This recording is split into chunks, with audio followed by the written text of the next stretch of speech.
Hey everybody, it's Leisha Yost, founder of UpGusto Personal Development. How's it going out there today?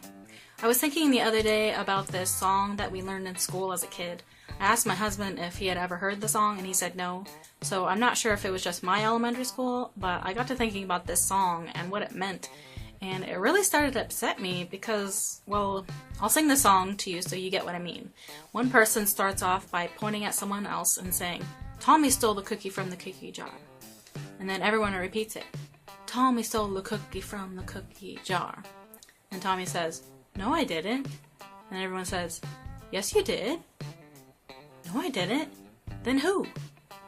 So then Tommy chooses someone to blame for the cookie thievery. "Sally stole the cookie from the cookie jar." "Sally stole the cookie from the cookie jar." "No, I didn't." "Yes, you did." "No, I didn't." "Then who?" And Sally says, "Johnny stole the cookie from the cookie jar." And so on. So the moral of the story is, if someone blames you for something, blame someone else? Where is this cookie jar anyway? That's what I'd like to know. How come we never got any cookies? Teacher stole the entire cookie jar.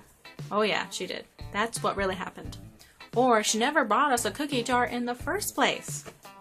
But anyway, getting back to seriousness, what this song teaches is pointing the finger, blaming, lack of taking responsibility. It's a really weird song to sing in school for 6-year-olds. So some kids are going to internalize that song and think that everyone's going to blame them for things they didn't do. And some kids are going to internalize that song and think they could be mischievous because if they get caught, they can just blame it on someone else. Some kids should just stand up and go, "Well, I didn't take any cookies, but I'll tell you what. I'll ask my mom if she can bake us a batch of chocolate chip cookies and I'll bring them to class next time." Now, that would have been pretty awesome. I wish I thought of that at the time, but I was way too shy and conservative not to follow the rules of the game. So I went along with it and didn't think about it until over 20 years later how screwed up that song is to teach children. You might say, "Oh, who cares? It's all in good fun. Stop being such a goody-goody." But I say no. It's more than that. And kids really actually are very impressionable. And we all internalize things as children, and we all internalize different things. Tony Robbins had a client named Rashad who stuttered for his entire life as long as he could remember. Tony asked him what his earliest memory was. He said probably watching Rocky and Bullwinkle cartoon. Tony said, "That's interesting. Didn't Bullwinkle stutter? Every time he was in trouble he would call out, 'Rocky,' and Rocky would come and save him and everything would be fine." Tony told him that kids typically internalize things because of some sort of trauma. He asked him what else happened in his childhood, and Rashad said that his parents used to fight a lot.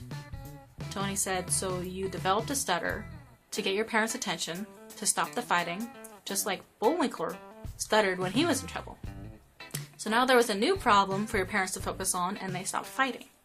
So you stuttered all your life, because subconsciously, that's what solved your problem. But now you're a man, and stuttering has become your problem. You don't have to be a 2-year-old anymore. You can be a man. You can be a warrior. And does a warrior stutter? No. Anyway, long story short, Tony did a couple little exercises with Rashad, and he immediately stopped stuttering for good. And most people can't believe that this can be true. How can someone just rid themselves of stuttering when it's been a problem for their entire life? Well, it's because when we internalize something, we don't know why we do it, we just do it. And when we realize why we do the things we do, when we realize where the problem stems from, we can finally move on from that problem. That doesn't mean you're always going to get cured from things once you realize why it's all happening, but it is possible, and that's what happened for Rashad. So what are you internalizing from your childhood? And what bad habits do you keep, even unwillingly, simply because of something you're holding on to from your childhood? That's something to think about and figure out.